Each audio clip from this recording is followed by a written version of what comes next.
भगवान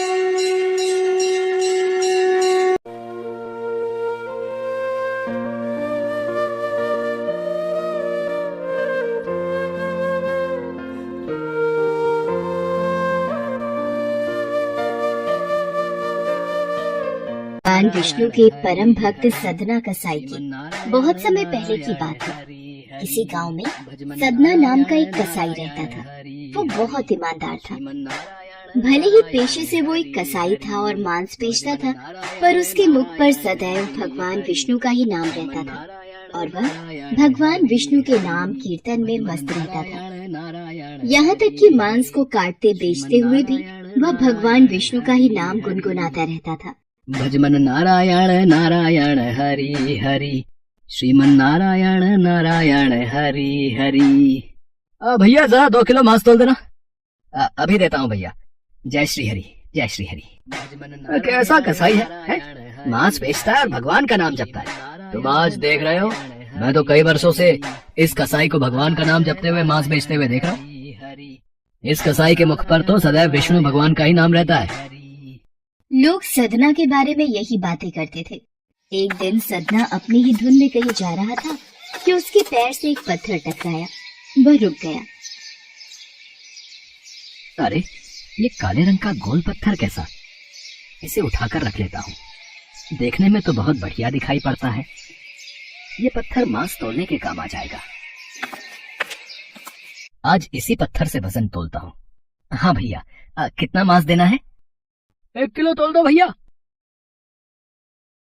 इसका मतलब ये पत्थर 1 किलो वजन का है। भैया जरा 2.5 किलो मांस देना।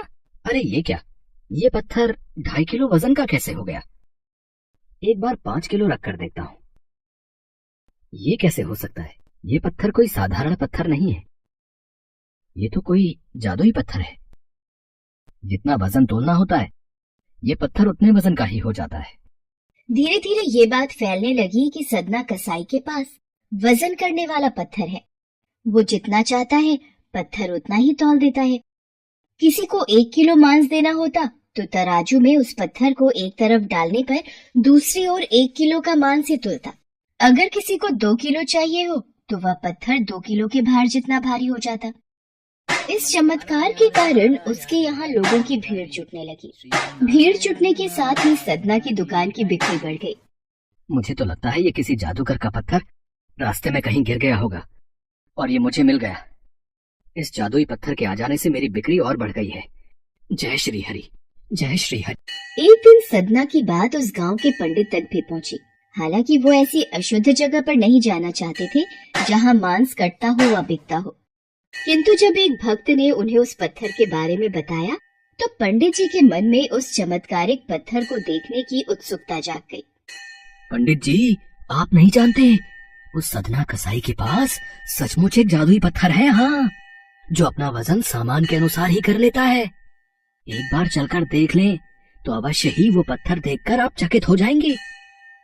अब तो इतना जोर दे ही रहा है तो दूर से मैं उस पत्थर को देख लूंगा, पर निकट नहीं जाऊंगा। चल देखो तो आखिर कौन सा जादुई पत्थर उस सदना कसाई के पास है। भक्त की बात सुनकर पंडित जी उसके साथ सदना की दुकान के पास पहुँचे और दूर से खड़े होकर सदना कसाई को मीट तौलते देखने लगे। उन्होंने देखा कि कैसे वह पत्थर हर प्रकार के वजन को बराबर तौल रहा था। वो ध्यान से उस पत्थर पर दूर से नजरें गड़ाए रहे। अचानक पंडित जी के शरीर के रोए खड़े हो गए। ये कैसे हो सकता है? ये पत्थर तो, मुझे इस कसाई के पास जाकर बात करनी ही होगी। अब पंडित जी, आप और मुझ कसाई की दुकान पर मैं आश्चर्यचकित हूँ। आइए, कृपा करके यहाँ बैठिए। मैं आपकी क्या सेवा कर सकता हूँ? सदना, तुम्हारे इस चमत्कारिक पत्थर को देखने के लिए ही मैं तुम्हारी दुकान पर आया हूँ। या यूँ कहें कि ये चमत्कारी पत्थर ही मुझे खींचकर तुम्हारी दुकान पर ले आया है।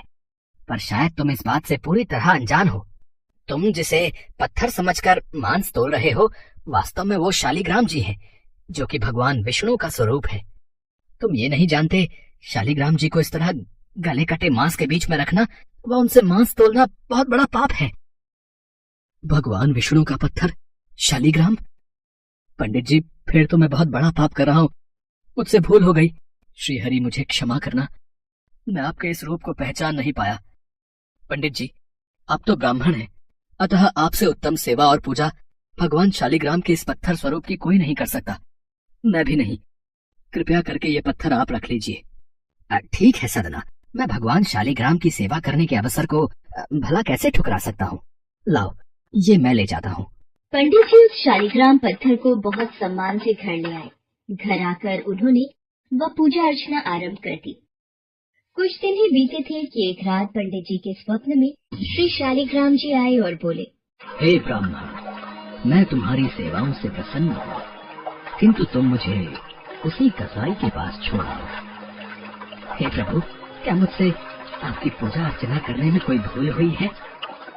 ब्राह्मण, तुम मेरी अर्चना पूजा करते हो, मुझे अच्छा लगता है, परंतु जो भक्त मेरे नाम का गुणगान कीर्तन करते रहते हैं, उनको मैं अपने आप को भी बेच देता हूँ। सदना तुम्हारी तरह मेरी पूजा अर्चना नहीं करता है, परंतु वो हर समय मेरा नाम गुनगुनाता रहता है, जो कि मुझे अच्छा लगता है। इसीलिए तो मैं उसके पास गया था, और जो भी मेरा नाम सुबह शाम जपता है, मैं तो उसी के अधीन हो जाता हूँ। सदना के मुख पर सदैव मेरा ही नाम रहता है, इसलिए मुझे वो अति प्रिय है। सदना मुझे निस्वार्थ प्रेम से याद करता है। मैं जानता हूँ तुम्हारी ही तरह वो भी मेरा परम भक्त है। ठीक है प्रभु, जैसी आपकी आज्ञा, मैं कल ही आपका ये स्वरूप उस कसाई को सौंप आऊंगा। पंडित जी अगले दिन ही सदना कसाई के पास गए व उनको प्रणाम करके सारी बात बताई। सदना, तुम महान हो। भगवान विष्णु श्री हरि ने स्वयं तुम्हारे पास रहने की इच्छा जताई है। वो चाहते हैं कि उनके आशीर्वाद स्वरूप ये शिला सदैव तुम्हारे पास ही रहे और वे तुम्हारे द्वारा की गई सेवा का लाभ उठाएं। सच पंडित जी, प्रभु श्री हरि ने ऐसा कहा। वो मुझ कसाई के पास रहना चाहते हैं। यदि प्रभु मेरे पास इस दुकान पर, जहां मैं मांस बेचता हूँ, रह सकते हैं, तो मैं क्यों उनके लिए अपना सर्वस्व छोड़कर उनकी भक्ति में नहीं लग सकता। मैं अब से मांस नहीं बेचूंगा। मैं अपने श्री हरि विष्णु भगवान की भक्ति में लीन रहूंगा। मेरा आज से यही नियम है, भगवान श्री हरि की भक्ति करना। पंडित जी ने श्री शालिग्राम जी को सदना को सौंप दिया। सदना कसाई की आंखों में आंसू आ गए। मन ही मन उसने मांस बेचने के कार्य को छोड़ देने का विचार और निश्चय किया कि यदि मेरे ठाकुर को कीर्तन पसंद है तो मैं अधिक से अधिक समय नाम कीर्तन ही करूंगा। आगे चलकर सदना कसाई भगवान विष्णु के परम भक्त कहलाए और उनकी कीर्ति व नाम चारों दिशाओं में विख्यात हो गया।